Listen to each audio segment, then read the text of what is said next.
So moving on, okay. You got a really interesting game here. Ole Miss is coming off of a stinker against Kentucky, and you're playing a defense that is arguably better, okay, in South Carolina, and you got to go to South Carolina. Kentucky just came into your building and won outright, 20-17, and they didn't need exceptional quarterback play. They just needed a really nice defensive effort, which we believed Kentucky had in them all along. We saw it against Georgia. Kentucky's like that kind of. Like Kentucky's a pretty decent football team. South Carolina, though, don't love to do the transitive property thing here on the show, but I think South Carolina's defense just overwhelmed Kentucky's offense to a degree where I don't think a lot of defenses in the country can do that, and that's why they looked so bad, and that's why they kind of destroyed Kentucky. I'm not going to say because South Carolina destroyed Kentucky that South Carolina should destroy Ole Miss. I mean, Ole Miss is what 9-point favorites right now. Is that what we're picking this game at? Oh, was it up to 9? We'll pick it at 9.5. There's some 9.5s out there. We'll pick it at 9.5. It's a lot of points, but Ole Miss is really good, guys. Like Ole Miss is still really good. And the thing about South Carolina is, I don't know that their run defense is spectacular, if that makes sense, but that their pass rush is elite. And if Lane Kiffin is in his bag, well, they can get the ball out quickly. Okay, that's how you kind of beat the South Carolina team. You don't turn the ball over like you know, LSU did, even though South Carolina probably should have won that game because of that one call.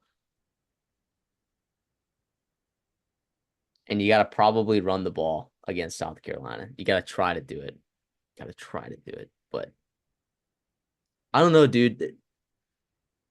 South Carolina doesn't need exceptional quarterback play to win this game, let alone cover. I mean, but It, the issue is here though. Like, it it needs to be competent quarterback play though. It can't be yeah, like Brock Vandagriff actually played pretty well, and that was not something we'd seen. And maybe that's Ole Miss's defense being a little bit more leaky than we had thought. Classic Pete Golding, right? But I don't know if classic. I, Or was that just a it's Pete not like Golden stinker? Like he has those games every once in a while where he does stink as a Sellers quarterback. has to play better than he did against Kentucky, right? And he probably has to play, He got hurt yeah, against and LSU. probably LSU too. But he played fine. But Yeah, he played well up until that point. But you know what South Carolina did offensively is they had a couple explosive run plays. And I don't know if you're going to have those explosive run plays against this Ole Miss defense. I really don't. I know Kentucky had a couple explosive, honestly, they had a couple explosive pass plays that ended up, putting them in positions to score. I don't know. I don't know. I feel like the right side here is to be on South Carolina plus 9.5. I feel like that's the right side. But I'm not gonna do that. I think I'm gonna lay it with Ole Miss. I kind of like them in this spot, 9.5. I think the defensive line for South Carolina is elite, but I think Lane Kiffin knows that, and I think he dials it up, man. I think he's gonna dial it up. I really do. yeah, I'm going Ole Miss here, and I'll take the points too. What they need to do, which they did not do against Kentucky, is like when they get going tempo wise, that's how you really slow down a good pass rush too. You get those guys huffing and puffing into that red zone, and it's real easy to be sit back there with Jackson Dart and score and pick them apart with those weapons. Like you said, try to run the football. I don't know, and that could be a problem because if you are trying to go tempo, right, you're trying to go tempo, you have to get first downs, and getting first downs only throwing the football. That's tough to do on the road too. That's tough to do. And for all that is made about Lane Kiffin and about him offensively and the flash and all that, the scheming up, throwing the clipboard up, blah blah blah. He loves to run the football, and Ole Miss is at its best when they are running the ball well. Obviously, I feel like it hasn't been talked about too much. Like Quinshawn Judkins is not there, and are they missing that? Obviously, Henry Parrish, very talented player, very talented football player, but Quinshawn Judkins, different kind of running back in the SEC there. He would be a guy that you would love to have. You would love to have on this game on the road when you're not clicking offensively. Maybe you can't get consistent play and you got to go and boom, here's Judkins, 8 yards here. tough 4 yards here. That's the difference. The kind of the energy and the intensity he gives you offensively is sometimes big. And maybe we're missing that. Maybe we're not. Maybe it's an overreaction.